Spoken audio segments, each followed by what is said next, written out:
एक समय की बात है। एक गांव था। गांव में एक बुढ़िया रहती थी। बुढ़िया के बेटा और बहू पहले ही गुजर गए थे, लेकिन उसके नाती और नातिन उसके साथ रहते थे। बुढ़िया अपने खेत पे जाती है और देखती है सारी फसल खराब हो गई थी।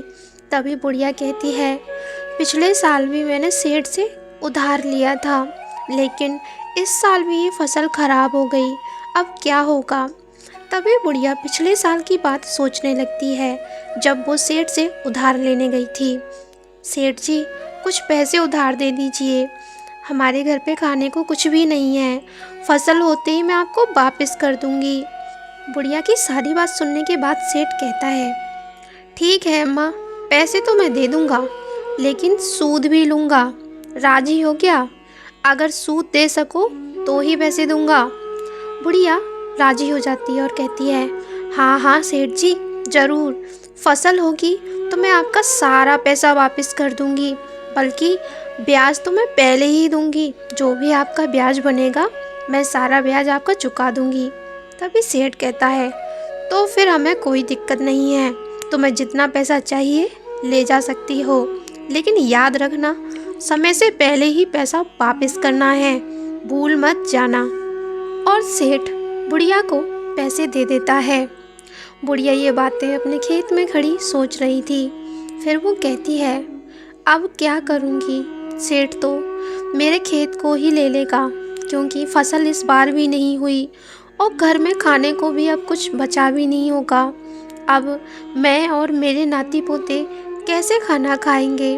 बेचारी बुढ़िया बहुत दुखी हुई और शाम ढलते अपने घर की ओर जाने लगी। जब बुढ़िया अपने घर पहुंची तो उसकी नातिन खाना बना रही थी। खाना बनाते समय बेचारी नातिन बहुत दुखी थी। तभी बुढ़िया बोली, बेटा, इस बार भी हमारी सारी फसल खराब हो गई, अब क्या करें। नातिन भी कहती है, दादी, अब घर में भी कुछ खाने को नहीं बचा है। दूसरा दिन होता है। घर में जो था, नातिन उसको खाना बना देती है और अपने छोटे भाई को खाना खिलाती हुई परेशान बेचारी सोचने लगती है। तभी वहाँ दादी आ जाती है और बुढ़िया अपनी नातिन से कहती है, बेटा, मैं सेठ के पास जा रही हूँ, शायद वो कुछ पैसे उधार दे दे, उसके पैर पड़ जाऊंगी तो वो मान ही जाएगा। दयालु तो लग रहा था। बेचारी नातिन भी क्या कहती, वो भी हाँ ही कह देती है और बुढ़िया घर से सेठ के घर जाने के लिए निकल जाती है। लेकिन रास्ते भर वो यही सोच रही थी कि सेठ पता नहीं उसे उधार देगा भी या नहीं, क्योंकि सेठ पहले ही उसे सूद की बात कर चुका था। सारी बात सोचते हुए बुढ़िया सेठ के घर पहुंच जाती है और सेठ के घर पहुंचने के बाद बुढ़िया सेठ को आवाज़ लगाती है और बुढ़िया डरी हुई थी, इसलिए डरते हुए कहती है, सेठ जी, ओ सेठ जी, बाहर आइए, आपसे कुछ काम था। तभी सेठ वहाँ आता है और तभी सेठ कहता है, अरे वाह दादी, तुम तो समय की पक्की हो। तभी बुढ़िया कहती है, सेठ जी, मैं पैसे वापस करने नहीं आई, बल्कि और पैसे लेने आई हूँ। तभी सेठ गुस्से में कहता है, देखो बुढ़िया, पैसा तो तुम्हें बिल्कुल नहीं मिलेगा और मेरे पैसे वापस कर दो। तभी बुढ़िया कहती है, सेठ जी, फसल खराब हो गई और खेत में कुछ भी नहीं हुआ, मैं आपका पैसा वापस कर दूंगी। तभी सेठ कहता है, ठीक है बुढ़िया, इस बार मैं पैसे दे तो दूंगा, लेकिन अगर इस बार भी तुमने पैसे नहीं चुकाए तो मैं तुम्हारा खेत ले लूँगा। इस बात पे बुढ़िया राजी हो जाती है और सेठ से कुछ पैसे उधार लेकर अपने घर की ओर आने लगती है। बुढ़िया मन ही मन सोचने लगती है कि इस बार वो बहुत मेहनत करेगी और भगवान की कृपा से इस बार उसकी फसल अच्छी होगी और वो अपने घर पहुंच जाती है। तभी वो देखती है वहाँ पे बैठा उसका नाती रो रहा था। वो कहती है, बेटा, तुम क्यों रो रहे हो? नाती कहता है, दादी, घर में कुछ भी खाने को नहीं है। तभी बुढ़िया कहती है, चिंता मत करो, मैं अभी उससे कुछ खाने को मंगाती हूँ। तभी वो कुछ पैसे देकर अपनी नातिन को बाजार भेज देती है और उसकी नातिन बाजार जाके सब्जियां और सामान लेकर घर आ जाती है और वह लोग बहुत खुश थे।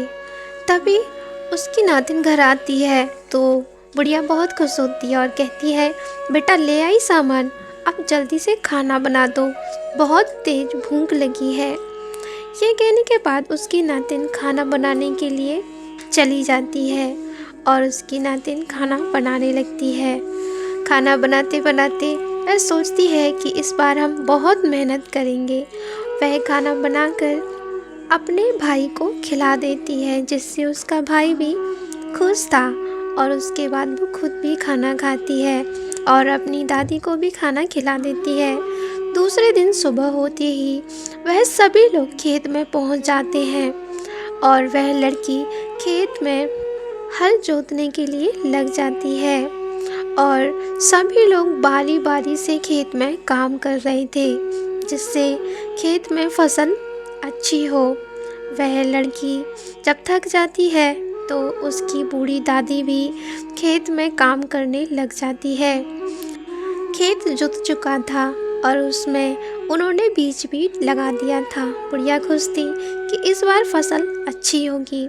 कुछ दिन बाद जब बुढ़िया खेत पे जाती है तो देखती है उसकी फसल उगाई थी और वो कहती है, इस बार फसल अच्छी होगी, मैं सेठ के सारे पैसे वापस कर दूंगी और बचे हुए पैसों से हम खुश रहेंगे। कुछ दिन बाद रात में ओले पड़ जाते हैं। ओले पड़ने से सारी फसलें खराब होने लगती हैं। रात में बुढ़िया जब अपने घर होती है तो वह ओलों की बरसात देख के बहुत ज़्यादा परेशान हो जाती है और कहती है, हे भगवान, मेरी फसल खराब हो जाएगी, मैं क्या करूँगी, अब तो बस उससे ही मेरा सहारा था। बेचारी बुढ़िया दूसरे दिन खेत पे पहुंचती है तो खेत में सारी फसल खराब हो गई थी। बुढ़िया जोर जोर से रोने लगती है, हे भगवान, अब मैं क्या करूँगी, सेठ तो मेरा खेत ले लेगा। तभी बुढ़िया के पीछे अचानक से एक साधु आता है और बुढ़िया से कहता है, तुम क्यों रो रही हो? तो बुढ़िया सारी बात साधु को बता देती है। साधु कहता है, तुम रो मत, मेरे पास एक चीज़ है, तुम इसे खेत में बिखरा दो, इससे दूसरे दिन ही तुम्हारी फसल उगाएगी। और साधु वो थोड़े से बीज बुढ़िया को दे देता है और वहाँ से गायब हो जाता है। ये देखकर बुढ़िया सोचती है कि ये साधु कोई चमत्कारी था और वो ये सोचते हुए सारे बीज खेत में बिखरा देती है। उधर सेठ बुढ़िया के घर पे पहुँच जाता है। बेचारी बेटी वहाँ अकेली थी। सेठ कहता है, ए बुढ़िया कहाँ है? बुढ़िया से कहना मेरा सारा पैसा लौटा दे, वरना वो खेत मेरा हो जाएगा। तब ये लड़की कहती है, दादी अभी यहाँ नहीं है, वो आएंगी तो मैं उन्हें सब बता दूंगी। तभी बुढ़िया आती है और कहती है, बेटा एक साधु आया था और उसने मुझे कुछ बीज दिए, मैंने वो खेत में बिखरा दिए हैं और हमारी फसल जरूर उगेगी। उधर नातिन बुढ़िया को सेठ की बात भी बता देती है। दूसरे दिन जब बुढ़िया खेत पहुंचती है तो देखती है सारी फसल वापस से हरिया रही थी, पूरी फसल बहुत अच्छी हुई थी। बुढ़िया देख के बहुत खुश हो जाती है और कहती है, वो तो साक्षात भगवान ही था जरूर से। और वो घर आकर अपनी नातिन को सारी बात बताती है कि खेत में कैसे फसल लहला रही है। अब हम सेठ का सारा पैसा वापस कर देंगे और हम भी खुशी खुशी अपना जीवन बिताएंगे। अब तो बुढ़िया रोज शाम को जाती और खेत में बीज बिखरा देती और दूसरे दिन सुबह जब वो खेत में जाती तो उसकी फसल फिर से बड़ी हो जाती।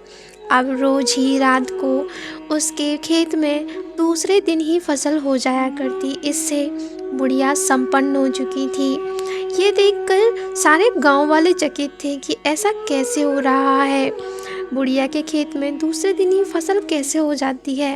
उधर बुढ़िया बहुत खुश थी और कहती है, मेरे खेत में ऐसी फसल देख के सभी लोग जलते हैं, हे भगवान, बुरी नज़र से मेरे खेत को बचाना। दूसरे दिन बुढ़िया जब सो रही थी तो बुढ़िया को एक सपना आता है। सपने में बुढ़िया को दिखाई देता है वो साधु अचानक से अपना रूप बदल देता है और शिव में बदल जाता है। शिव जी बुढ़िया को आशीर्वाद दे रहे थे और वह फिर से साधु बन जाते हैं। बुढ़िया जागकर भगवान शिव का धन्यवाद करती है।